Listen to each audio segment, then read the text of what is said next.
Tuition থেকে বাড়ি ফেরার সময় আজ প্রচণ্ড রোদ পড়েছিল, আর কি গরমটাই না পড়ছে তোমরা তো জানো।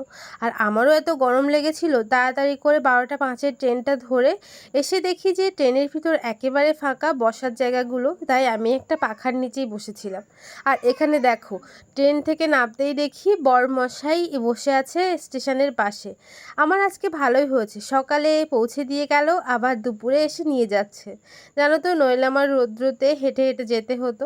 এই যে এখন বাড়িতে চলে এসেছি, আর বাড়িতে এসে আমার প্রচণ্ড খিদে পেয়েছিল, তাই আমি আগে একটু ভাত খেয়ে নিচ্ছিলাম। জানো তো, আমার খিদে পেলে আমার খুব মাথা ঘোরে, ওই জন্য আমি আগে ভাত খেয়ে নিই।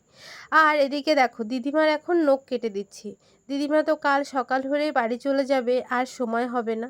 আজ না আমাদের মনটা একটু খারাপ হতে শুরু করেছে, কারণ কাল থেকে আর দিদিমা আমাদের সাথে থাকবে না, থাকবে মামার বাড়িতে।